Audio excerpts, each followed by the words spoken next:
My girlfriend came clean and told me she'd been unfaithful. With a smug little grin, she said she needed a real man. To top it off, my own friends ended up siding with her. I didn't argue. I just smiled, picked up my keys, and walked out the door. This morning, my phone wouldn't stop lighting up, 32 missed calls waiting for me. Thinking it over now, I should have seen it all unraveling long before that night. The hints were sprinkled throughout the past several months, like breadcrumbs I chose to ignore. But when you spent 3 solid years with somebody, it's easy to convince yourself they deserve your trust. That's what I kept repeating in my head. Anyway, it began as little things. Allison started working late more often, which at first seemed normal enough during her busy periods. But soon she had this unfamiliar perfume on, clothes I didn't remember buying showing up in the closet, and her phone basically glued to her hand at all times. I'm not the kind of guy who gets jealous easily. Never have been. Still, I couldn't shake the feeling that something wasn't right. The way she'd edge away when I tried hugging her while she texted, or how she'd step outside to answer calls she swore were about work. Then came all those girls' nights out with people I'd never heard her mention before. Just last Tuesday, I was folding our laundry when her phone lit up on the coffee table. A preview of a message from someone called Jay appeared. Miss you already. Last night was, the rest got cut off, but my heart sank anyway. I never wanted to be the guy creeping through his girlfriend's phone, but it felt like the universe was yelling at me to open my eyes. So when she walked in that evening, I decided I wasn't going to tiptoe around it. She was in the kitchen blending herself a smoothie, acting like everything was perfectly fine. The noise from the blender filled the place while I leaned against the doorway, just watching her. When she finally turned it off, I asked straight out, "Who's Jay?" Her whole body stiffened. Then she did something I didn't expect. She smiled, not the warm smile I knew, but a cold, almost victorious smirk. "I was wondering when you'd figure it out, Michael," she said, sipping her drink. "Jay's my boss. And yeah, I've been sleeping with him for 2 months." The casual way she admitted it felt like a slap across the face. No guilt. No hint of regret. Just this twisted pride. "I needed a real man," she added, still smirking. "Somebody who goes after what he wants. Not someone wasting weekends playing video games with Jacob and watching dumb movies." I stood there, trying to take it all in. 3 years together, and this was what she truly thought of me. Underneath the shock, something clearer was rising up, not anger exactly, but this sudden sense of understanding. "Does Chloe know?" I asked, picturing our mutual friend who had introduced us. Allison let out a laugh. "Oh, she's known for weeks. Most of our friends know. They get it. Jay can actually offer me a real future, not just talk and excuses." That part hurt worse than everything else. The idea that the people we'd spent birthdays and holidays with had just sat back and watched it happen. Maybe they'd even been laughing about me behind closed doors. I pulled out my phone and opened the group chat with Jacob and Chloe. "Did you all know?" I typed. Jacob responded almost right away. "Bro, you're a good guy, but Allison deserves someone more established." "Nothing personal." Chloe chimed in too. "We didn't want to hurt you, but maybe this is the reality check you needed." When I looked up from my screen, Allison was staring at me with that same smug look, waiting for me to explode. She wanted a scene she could gossip about later, poor pathetic Michael losing his mind. But instead, I just smiled. A real, honest smile that seemed to catch her by surprise. Without saying a single word, I went to the bedroom, pulled out my go bag I always kept packed for quick trips, grabbed my laptop and my keys. Passing back through the kitchen, I saw her smirk waver. "Where are you going?" she demanded. "Out," I said calmly. "And Allison, keep the apartment. I'm sure Jay will help you with the rent." She started to reply, but I didn't wait to hear it. I shut the door behind me. My phone was buzzing with notifications already, probably those same so-called friends trying to cover their backs. As I drove away, I turned my phone off and felt something I hadn't expected, pure relief. Sometimes losing everything is the only way to realize you never really had it in the first place. I didn't know where I was headed, but for the first time in a long while, I felt like I was finally moving in the right direction. First off, thanks to everyone who reached out after my last post. I never imagined it would blow up like that. A lot has happened this past week, and I'm still trying to wrap my head around it all. I've been staying at this little roadside motel on the edge of town. It's not fancy by any means, but it's clean, and the owner, an older guy named Pete, has been kind. He even knocked $20 off my weekly bill after I told him a bit about what happened. After 2 days with my phone turned off, I powered it back on and got hit with a flood of notifications, 32 missed calls, 47 texts, most from Allison, some from Jacob and Chloe, and a bunch from numbers I didn't recognize. But what really stood out was the tidal wave of social media alerts. Allison had been busy spinning her version of events. On her Instagram, she painted me as this controlling, paranoid boyfriend who tracked her every move. According to her, I'd been emotionally manipulating her for years, cutting her off from her friends, and then exploded into a violent tantrum when she finally stood up to me. Every post had hundreds of supportive comments, plenty from people I'd once called friends. The cherry on top was a tearful video where she claimed I'd financially abused her by making her split every bill 50-50 while I supposedly hoarded money, which was pretty funny considering she always made more than I did and was the one who insisted on that arrangement. Then came the message from Gemma, a coworker I've known for ages. "Hey, you should probably look at your email," Gemma wrote. Word was going around the office about me. Sure enough, there it was, a company-wide memo about fostering a safe work environment, packed with thinly disguised hints about recent trouble and conduct from some employees. No one was named outright, but the timing left no room for doubt. I figured I should be furious, maybe start defending myself, posting my version of events for everyone to see. Instead, all I felt was a kind of curiosity. Just how far was she willing to take this performance? Turns out, pretty damn far. Yesterday, I stopped by the little coffee shop I always liked, the one place I thought would be neutral ground since Allison always complained their coffee was terrible. I was wrong. The barista, who used to be all smiles, looked at me like I'd crawled out of the gutter. Later on, I learned Allison had started showing up there regularly, telling anyone who'd listen about her so-called survival story. But things really took a turn when I went to pick up some clothes from my storage unit and bumped into Juliana, who was supposedly Allison's closest friend. She seemed jittery, glancing around like she was worried someone might see her talking to me. "You have to watch yourself," she murmured. "Jay isn't just her boss. His wife, she's got connections. Serious ones. And Allison's been telling her you're unstable. Dangerous, even."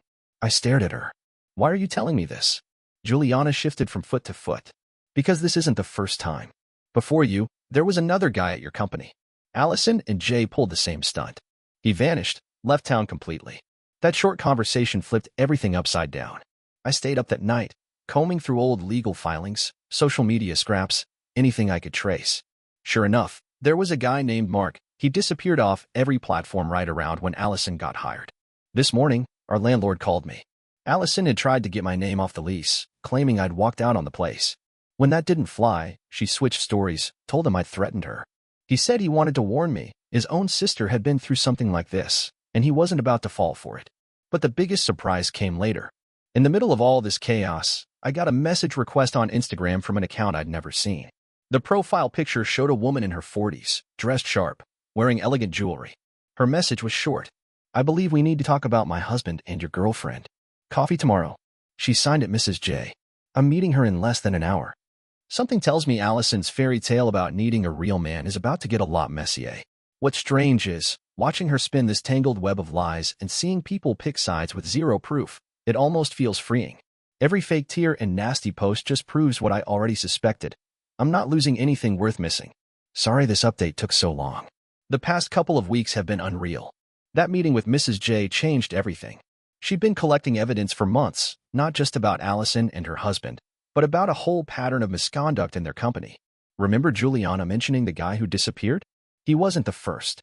Mrs. J had records showing at least 3 other situations just like mine over the past 5 years. Young employees would get involved with Jay, then help him push out anybody who could expose them. Only this time, Mrs. J was done being quiet. She had everything: screenshots, emails, receipts, even security footage from the parking garage. But she needed one final piece to go public. That's where the annual company party came in. I hadn't planned to show up. Why would I? But Mrs. J convinced me. Sometimes, she said, the best revenge is just letting people show themselves for who they are. The party was held in this upscale downtown hotel. I came in late, wearing the nicest clothes I owned. The expressions when people saw me, absolutely priceless. Allison nearly spilled her drink all over herself. Jay went pale so fast I thought he'd keel over. The best part? I didn't have to say a thing. Chloe was the first to stagger over, obviously drunk. "You've got some nerve showing up," she slurred loud enough that a bunch of people turned to watch.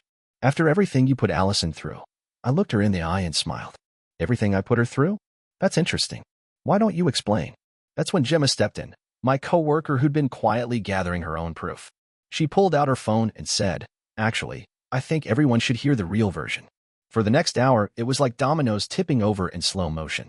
Mrs. J waited for the perfect moment to stride in, holding her tablet. The projector flickered to life, and suddenly, a slideshow of damning text and photos filled the screen. Allison's voice grew more frantic as she tried to salvage her story. But the real shock came from Jacob, good old bros before hoes Jacob, unless the woman in question could help him climb the ladder.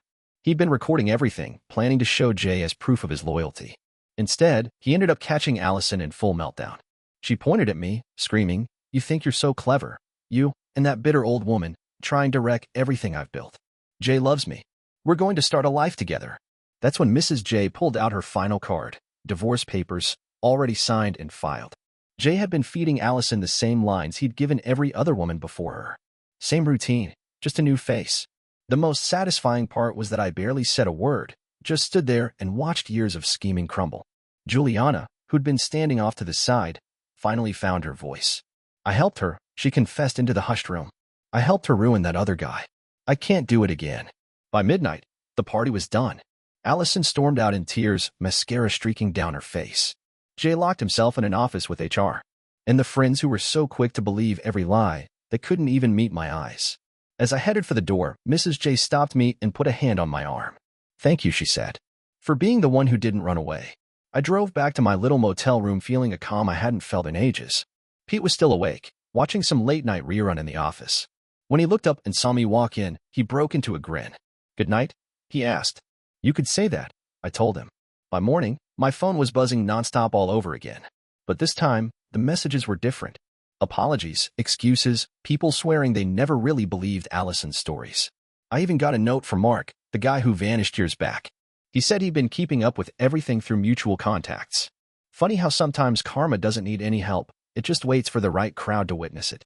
Well, here it is. The last update. The final chapter in this saga, and believe me, it's been one hell of a ride. You might want to grab some popcorn. To start, the fallout from the company party hit a lot harder and faster than anybody expected. Within 2 days, both Jay and Allison were forced to resign, and that was just the start. Those files Mrs. J had been collecting? Turns out they were just the tip of the iceberg. There were stacks of records, expense reports Jay had doctored to hide all those so-called business dinners with Allison, emails detailing how they schemed to push out coworkers, rigged performance reviews. She handed the whole pile to the board. The company's legal team jumped on it fast. Real fast. They weren't nearly as worried about the affairs as they were about the pattern of harassment and fraud. Now Jay and Allison are both staring down civil lawsuits. But here's where it gets even more interesting. Mark came back. And he didn't come empty-handed. He'd saved everything before he left. Copies of emails, messages, all the proof of the smear campaign Allison and Jay had used to drive him out. He just hadn't known who to trust with it until now. Mrs. J connected him with her lawyer, and within 3 days, Mark filed his own lawsuit. That's when something incredible happened. Other former employees started stepping forward too, each carrying their own stories, their own receipts. What began as one ugly scandal turned into a full-blown avalanche. Allison tried to jump ahead of it by posting this teary video, saying she'd been manipulated by Jay all along and now everyone was persecuting her. That's when Juliana finally decided she'd had enough. She shared the screenshots of their private conversations, the ones where Allison laughed about ruining people's reputations, bragged about her affairs, and mocked every person she'd hurt. Last week, Allison actually showed up at my motel. Pete called me at work. "That girl you told me about, she's out in the parking lot making a scene," he said. I didn't rush back. When I pulled in, she was perched on the hood of my car, mascara smeared all over her cheeks, clutching a thick manila envelope like it was her last lifeline. "I have dirt on everybody," she said, her voice wobbling even as she tried to sound tough. "If you don't help me shut this down, I'll release it all." I just laughed. "Go ahead," I told her. "Burn whatever's left. See how that works out." She hurled the envelope at me, and it burst open. Inside were photos, chats, private messages, her stash of blackmail she'd hoarded for years. I calmly snapped a picture of every page while she sat there glaring at me, then I handed it back. "Do whatever you want," I said. "But first, look around and see where all your games landed you. People like Allison, they can't handle it when their own weapons get turned on them." She started ripping the papers to shreds right there, screaming that we'd all pay. Someone standing nearby caught the meltdown on video. Within hours, it was all over the internet. The final twist came yesterday. Mrs. J's divorce went through, and, as it turns out, she walked away with everything. The house, the cars, pretty much everything they owned. Mrs. J ended up with it all. That golden parachute Jay thought would save him from any fallout? Gone in a flash to cover legal bills. His reputation? Completely wrecked. As for any chance of another cushy job, well, let's just say his name is basically radioactive now. And Allison? Last I heard, she packed up and moved back in with her folks out of state. Her social media profiles disappeared overnight.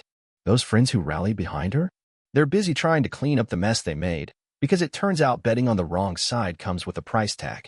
Yesterday, Jacob reached out to apologize. He sent me this big, rambling message about how he wished he'd stood by me, how he felt terrible. I didn't even bother typing a reply. Just sent him a screenshot of his old texts where he cheered Allison on. He blocked me right after that. Coward. Chloe's scrambling too, trying to distance herself now that she realizes those screenshots Allison kept might drag her own name into the mud. Part of me almost feels sorry for her. Almost. As for me, I signed a lease on a new place last week. Got promoted at work, too. It's funny how cutting out toxic people makes everything else fall into place. And yeah, I've started seeing someone new. We're taking things slow, doing it the right way this time. The truth is, the best revenge isn't plotting or playing games. It's living a life you're proud of and letting the liars self-destruct all on their own. But I'm not going to pretend it wasn't satisfying watching the whole mess go up in flames. Anyway, this is where I leave it. My last update. Thanks for sticking around for this crazy ride, Reddit. Just remember, karma doesn't need a helping hand. Sometimes all you have to do is step back and let people expose exactly who they are.